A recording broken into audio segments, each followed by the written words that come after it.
Velma é um dos personagens mais queridos da Gangue do Mistério. A nova série animada protagonizada por ela era uma ótima oportunidade de explorar todo o potencial da personagem, que normalmente é reduzida a uma simples nerd atrapalhada. E a série conseguiu transformar a Velma em muito mais do que uma simples nerd atrapalhada. Agora ela é uma nerd atrapalhada insuportável. E é aquilo que eu digo, às vezes Deus faz uma pessoa ser tímida porque se ela falasse muito só sairia a da boca dela. Mas pra ser um pouco mais justo, não só a Velma é insuportável, como todo mundo nessa série é. Ela só é a pior. Velma é atualmente a série de TV com a pior avaliação da história no IMDb. E após assistir todos os episódios, chegou a hora de avaliar o que deu errado. E eu já adianto que não é pouca coisa. Foi uma grande tortura ter que assistir 10 episódios disso e agora mais do que nunca eu realmente preciso de férias. A série começa com a Velma atacando a Daphne nua no vestiário com uma bengala. E se prepara que essa é uma das coisas mais amenas que ela faz durante toda a série. Em seguida, elas encontram o corpo de uma colega, a Brenda, dentro do armário da Velma. Curiosamente, o corpo dela está com a cabeça cortada e sem cérebro,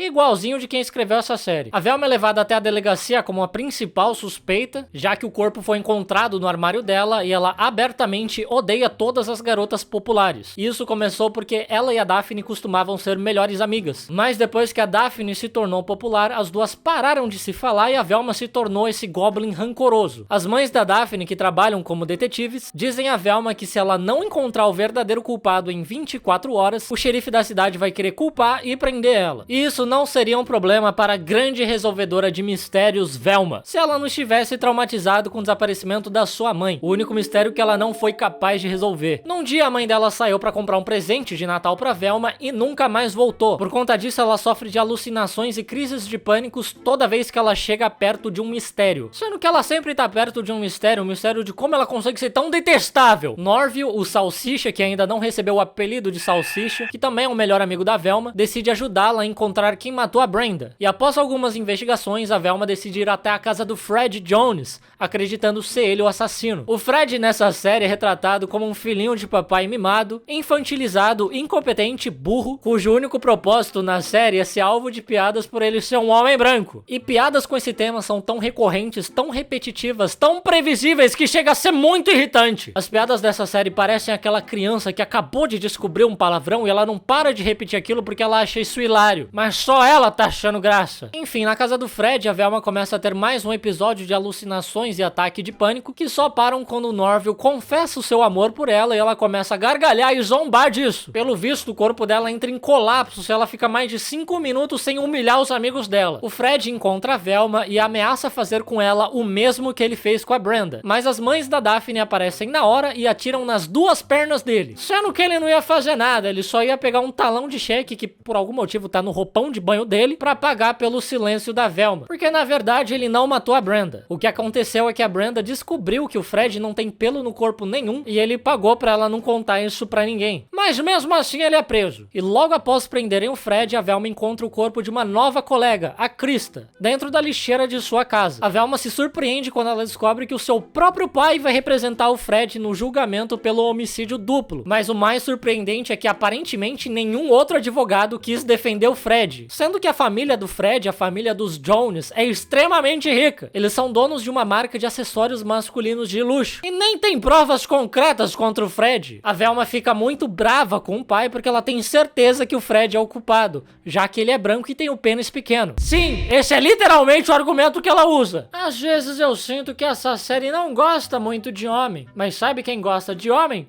A Manual! Se você é homem, você sabe que uma das nossas maiores preocupações é com a calvície. É uma preocupação totalmente válida. Afinal de contas, metade dos homens enfrentam esse problema em algum grau. O que muitos não sabem é que calvície tem tratamento. E a Manual oferece um tratamento muito prático, discreto e cientificamente comprovado. E o melhor de tudo é que você nem precisa sair de casa. A consulta é toda feita online. E o tratamento é 100% personalizado para cada paciente. É só responder um questionário online a respeito do seu histórico de saúde e um médico especialista vai indicar o melhor tratamento para você. Então é só esperar os produtos chegarem na sua casa. E não se preocupe que eles chegam de uma maneira bastante discreta. E o frete é grátis! E você ainda vai receber acompanhamento médico gratuito durante todo o tratamento. Lembrando que o tratamento é tanto para casos iniciais como para casos mais avançados. Os resultados serão mais visíveis após 4 meses de uso correto conforme a prescrição, como você pode ver nessas fotos de clientes satisfeitos da Manual. E se você usar o meu cupom SAGE, você vai receber 40% de desconto na sua primeira compra. Mas corre porque é por tempo limitado. Então clica no link da descrição, confere o site da Manual e comece hoje mesmo a cuidar da sua saúde e da sua autoestima.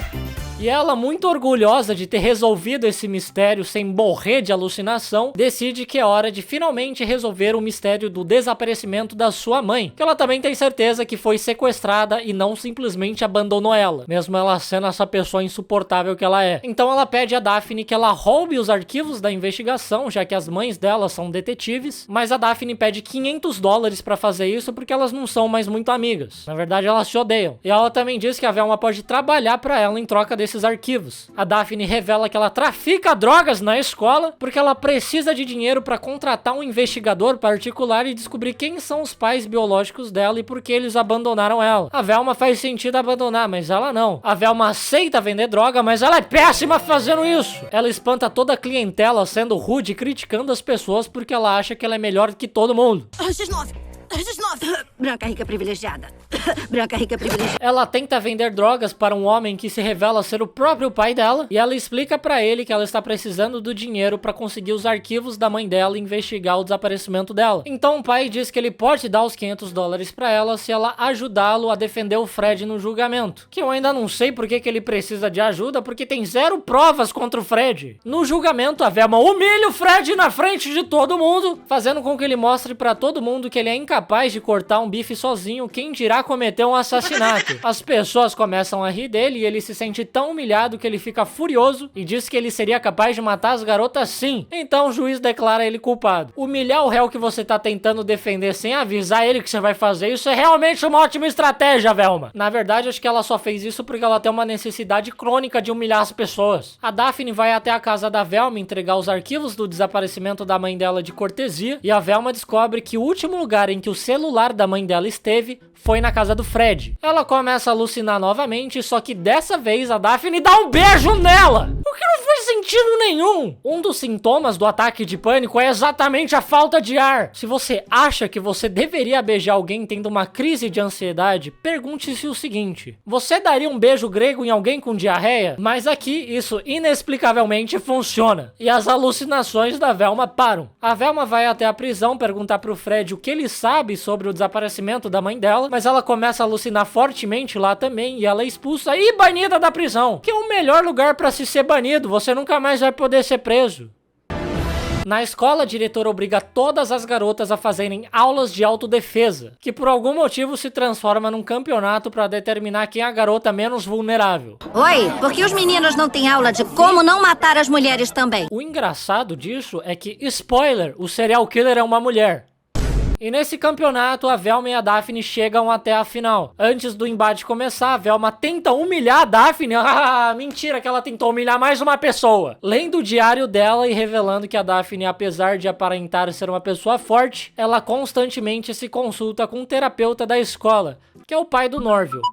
Mas isso não funciona porque ninguém acha isso humilhante. Pelo contrário, todo mundo acha isso bastante escroto da parte da Velma. E a Daphne desce o cacete nela, vencendo o campeonato e fazendo o que todos da escola e da audiência gostariam de ter feito. A Velma se desculpa com a Daphne por ter tentado humilhar ela na frente de toda a escola e as duas concordam em voltar a serem amigas. É Lucifer fazendo as pazes com Darth Vader. Enquanto a cidade comemora 2 semanas sem nenhum assassinato, mais um corpo é encontrado, o da Lola, que também está desmiolada. E o Fred é inocentado porque o assassinato aconteceu enquanto ele estava preso. Mas isso não significa necessariamente que ele é inocente. O terceiro assassinato pode ter sido cometido por uma outra pessoa. É tipo soltar alguém que foi acusado de ter roubado um banco só porque um outro banco foi roubado. Enfim, o xerife diz que o que as 3 vítimas tinham em comum era o fato de que elas eram bonitas. Na verdade, ele chama elas de gostosas, mas acho que isso é um pouco inapropriado. Assim, o prefeito anuncia que eles irão eleger eleger as 5 garotas mais bonitas da cidade e dar um guarda-costas pessoal para cada uma delas. E de alguma forma a Velma fica responsável por criar tal lista. E ela odeia a tarefa porque ela não quer julgar as pessoas pelos padrões de beleza impostos por homens brancos. Justo ela, a pessoa que mais gosta de julgar os outros. Então ela pede pro Fred fazer a lista. E depois ela dá um livro sobre feminismo pra ele ler e parar de objetificar as garotas. Apesar de ter sido ela quem acabou de pedir pra ele objetificar as garotas. E após entregar a lista para o prefeito da cidade, ele diz que seria melhor, ao invés de gastar com guarda-costas, a Velma simplesmente ensinar essas garotas a não serem bonitas. E ela fica toda empolgada com a ideia de libertar essas pobres garotas dos padrões de beleza impostos por homens brancos. Ela quer que as garotas descubram a maravilha de serem elas mesmas sem se preocuparem com o que os outros acham bonito, fazendo com que elas esqueçam tudo que elas sabem sobre higiene básica e fazendo elas se vestirem do jeito que a Velma acha bonito. Quando a Velma vai apresentar a transformação que ela fez nas garotas para o prefeito, ela se surpreende com a revelação que elas reverteram a transformação delas. E elas ainda dão um fecho na Velma dizendo que a definição de feminilidade dela é muito restritiva. Após ler o livro sobre feminismo, o Fred começa a se atrair por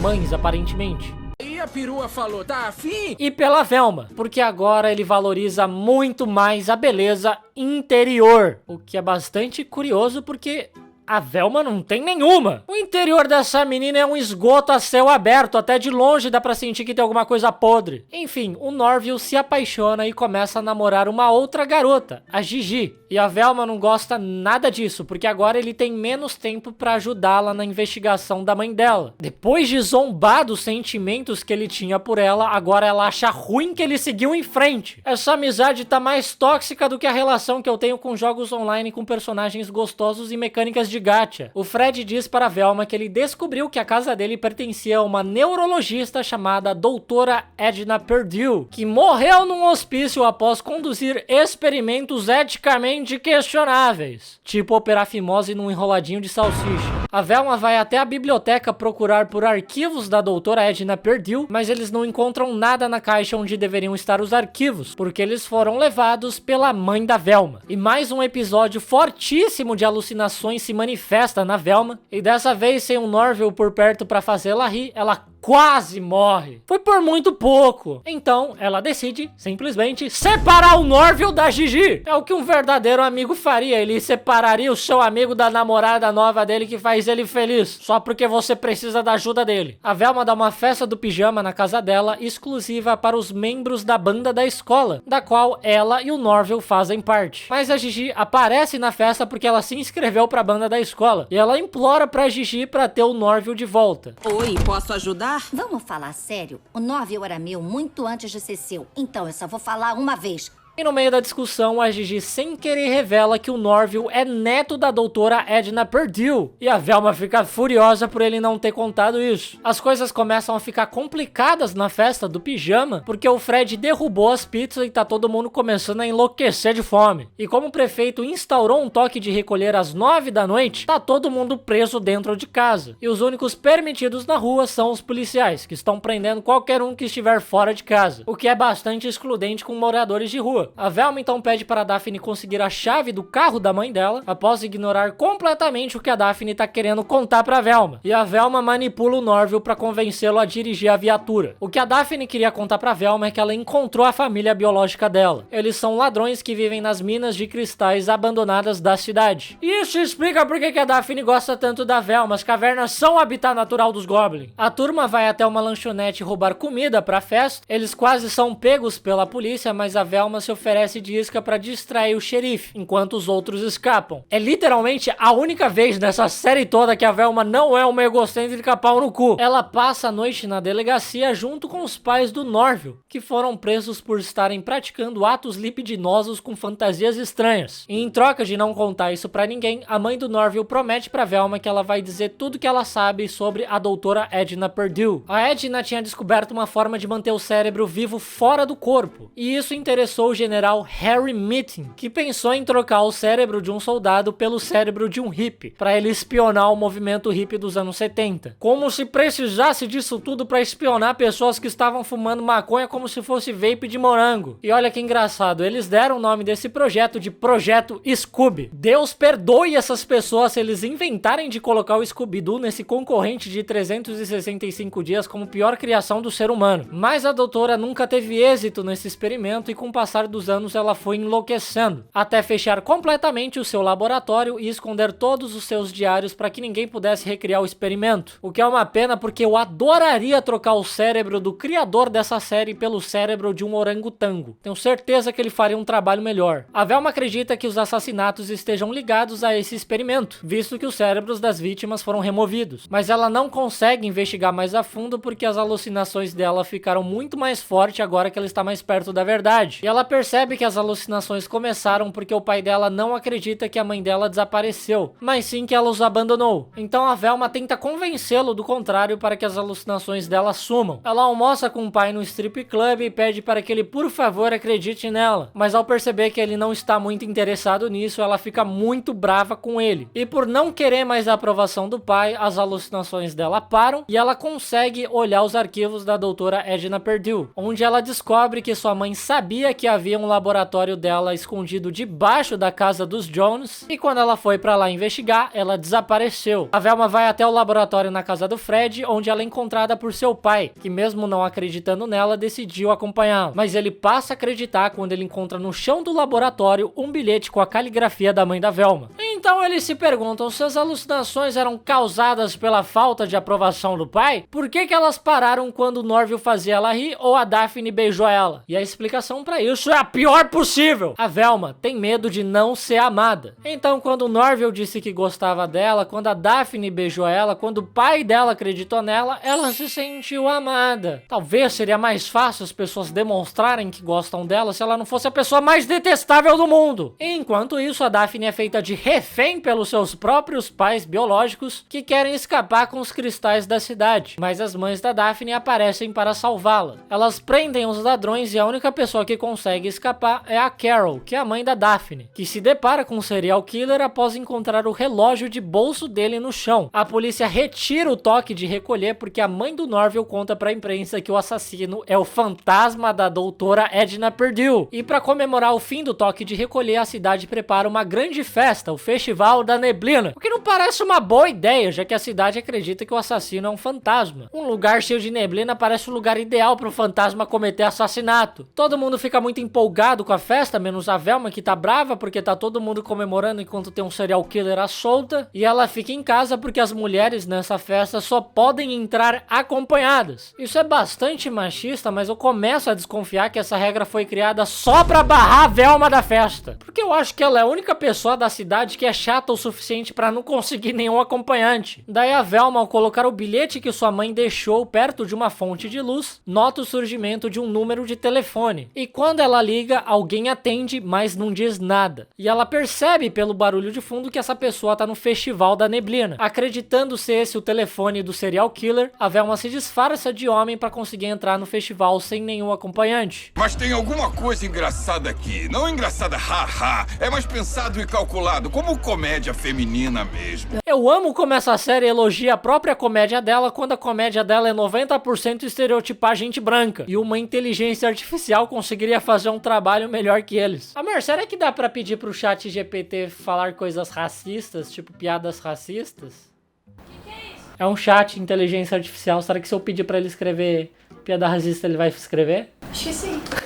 Será que ele faz coisas antiéticas? Eu espero que sim. Peraí, se eu sou homem, todo mundo acha que as minhas piores qualidades como mulher são ótimas. Soca, saco! A gente tá impressionada. A Velma pensa que as pessoas odeiam ela porque ela é porca, sem modos e porque ela fala o que pensa. Quando, na verdade, as pessoas odeiam ela porque ela é escrota com todo mundo. Principalmente com os amigos dela. Mas a série, por algum motivo, tenta convencer a gente de que se a Velma fosse um garoto, todo mundo iria adorar ela. Isso não é verdade. Ela é insuportável em qualquer gênero, etnia ou idioma idioma. Mas enfim, percebendo que as pessoas levam ela muito mais a sério quando pensam que ela é um cara, ela sobe ao palco pra dizer a todos que fantasmas não existem e que o serial killer ainda está solta. E como é um homem falando, agora todo mundo acredita. Isso não faz muito sentido dentro da série, porque a própria série mostra diversas vezes as pessoas acreditando no que a Velma diz. O Fred mesmo só foi preso por conta da Velma e não tinha prova nenhuma contra ele. A Daphne fica afim da Velma vestido de garoto sem saber a sua verdadeira identidade. E quando ela descobre, ela fica arrasada porque a Velma não contou a verdade. Eu queria te contar que eu era o Manny, mas como homem tem tão poucas consequências para as minhas ações que eu pensei que eu ia ser idiota de nem tentar arriscar, sabe? Não é surpresa pra ninguém que a Velma é o tipo de pessoa que, se soubesse que não haveria consequências para suas ações, ela cometeria o pior tipo de atrocidade possível. E não tem nem vergonha de admitir isso. O serial killer começa a perseguir a Daphne e a Velma, mas por conta da neblina, elas conseguem despistá-lo. E a Velma consegue pegar o celular dele. Já o Fred não tem a mesma sorte. Ele é sequestrado pelo serial killer e fica preso num cativeiro junto com os 3 cérebros falantes das garotas que foram assassinadas. A Velma e a Daphne conseguem desbloquear o celular do serial killer, mas a única pista que elas encontram é uma foto que ele tirou acidentalmente da floresta. Então no dia seguinte a Velma se veste de Chaves para ir até tal floresta, porque realmente ninguém tem paciência com ela. Ela chama a Daphne pra ir junto, mas ela está ocupada tirando fotos com a sua outra amiga Olive. Então, numa crise de ciúmes, a Velma finge que tá tendo mais uma alucinação pra Daphne ficar com dó dela e ir junto com ela. Quando a turma chega na floresta, eles acabam ficando atolados numa ravina. E enquanto atolados, a Daphne confessa que ela gosta do comportamento possessivo, controlador e manipulador da Velma, porque a Daphne tem problemas de abandono. Então ela gosta de se sentir desejada pela Velma, uma mini psicopata de 1,50 m. A rocha que os mantinha presos desaba e eles caem no que parece ser uma extensão das minas de cristal. A Daphne e a Velma continuam procurando pelo paradeiro da mãe da Velma e elas discutem sobre quão problemática é a amizade delas. Então, a Velma diz que talvez é melhor elas não serem mais amigas, e sim namoradas! Namoradas! Namoradas.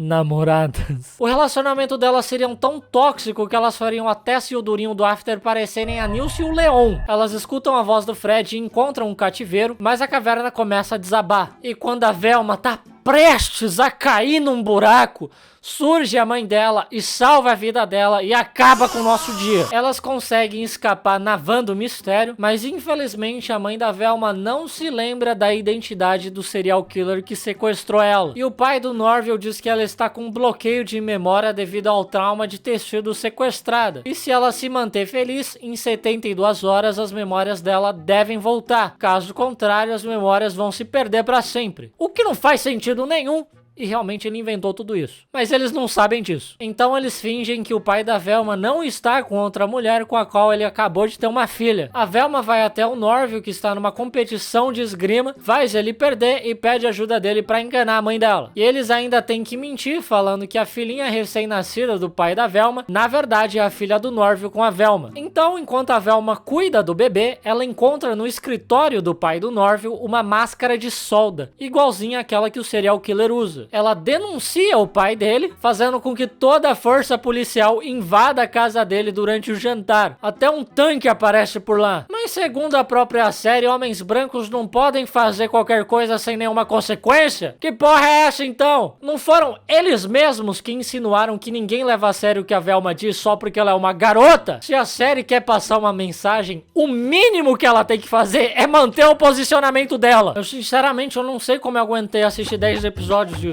Mas o pai do Norville tem aquela máscara porque é aniversário do Norville e ele pediu para que o pai forjasse uma espada para ele. O Norville fica furioso com a Velma por ter feito ele cuidar do bebê, falsificar um boletim para ela, comprometer a ética jornalística dela ao publicar uma notícia falsa sobre a Velma dizendo que ela é uma heroína, denunciar o pai dele sem nenhuma grande evidência e ainda esquecer o aniversário dele. A mãe da Velma acaba descobrindo todas as mentiras que ela contou só para manter ela feliz e mesmo assim ela se lembra da identidade do serial killer, que é ela mesma. Ela é presa e confessa que matou as garotas porque ela queria colocar o cérebro de uma garota popular no lugar do cérebro da Velma. Na verdade, acho que qualquer cérebro serviria, viu? Qualquer coisa é melhor que o cérebro da Velma. Mas a Velma não acredita nisso porque não faz sentido ela ter fingido uma amnésia só pra depois confessar sim. A Velma quer conversar sós com a mãe dela, mas as policiais dizem que a única forma dela conseguir isso é se ela for presa, porque o xerife não quer que as duas cheguem perto de jeito nenhum. A Velma consegue ser presa com muita facilidade. Tudo que ela faz é pedir para que o Fred diga à polícia que a Velma fez algo que o incomodou. E como ele é um homem branco opressor, a polícia prende ela sem nenhum questionamento. Mas se a palavra do Fred vale mais do que a da Velma, como que ele foi preso quando era literalmente a palavra dele contra a palavra dela? Por que agora a palavra dele vale mais? Não tem coerência nenhuma essa série. A Velma consegue se reunir com a sua mãe e percebe que ela foi hipnotizada para assumir culpa pelos crimes. Mas logo em seguida sua mãe é levada para o corredor da morte. A Daphne chega na prisão para contar para Velma que a mãe biológica dela quase foi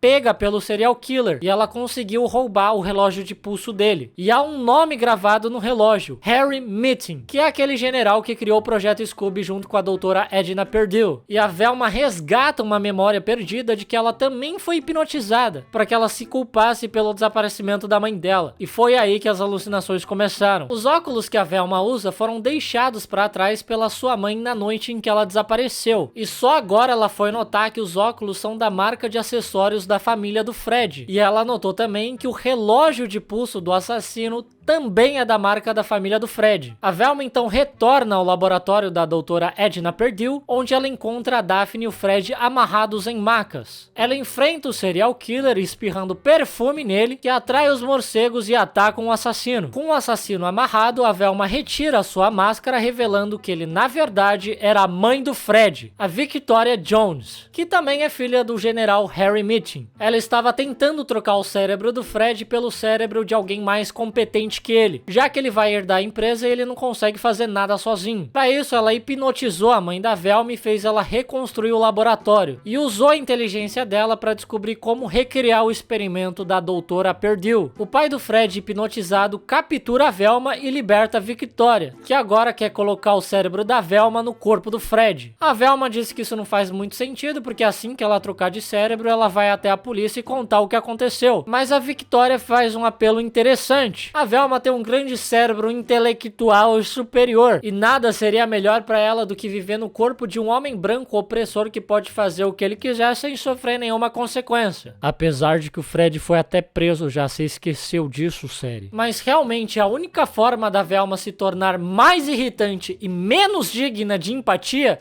é se ela fosse rica. Como é que é? Vantagens? Você acha que a gente gosta de ser presidente dos Estados Unidos 97% das vezes? Esse trabalho é um saco! E é claro que a essa altura do campeonato, no último episódio, mais de 4 horas de série, eles ainda insistem em fazer piada com branco. Parece que esse é o único recurso humorístico que eles têm. Eles fazem mais piada com branco do que o Adam Sandler faz piada com peido. O Fred consegue se livrar das amarras, pega a arma da Victoria, cerca sua mãe, mas ela consegue convencer ele a entregar a arma pra ela, porque ele é um garotinho branco e burro que não consegue fazer nada direito, e pessoas brancas não conseguem fazer nada direito. Que engraçado, ha. E quando a Victoria está prestes a matar todo mundo, a Daphne e a Velma dizem "eu te amo" uma pra outra. E o Norville aparece pra salvar o dia. Com a sua espada, ele ricocheteia o tiro da arma da Victoria, que atinge uma estalactite que cai na cabeça da Victoria, matando ela na hora. E a Velma faz uma dancinha de comemoração em frente ao corpo da mãe do Fred, na frente dele também. E assim termina a Velma. Uma delícia de série, que maravilhosa. Só sugou toda a minha sanidade mental. Essa série tirou uns 5 anos da minha expectativa de vida. E eu diria que o único ponto positivo dessa série é que o Scooby não aparece, porque com certeza eles iam achar uma forma de estragar ele também. Enfim, é isso, eu não quero dizer mais nada sobre essa série. Se isso tiver uma segunda temporada, eu me recuso a assistir, por mais que seja o meu trabalho. E é isso aí. Muito obrigado por assistir, deixa um gostei se você gostou, se inscreva se você gostou, que eu perdi toda a minha sanidade mental, e deixe nos comentários mais sugestões de vídeos. Até a próxima com mais vídeos, tchau, tchau!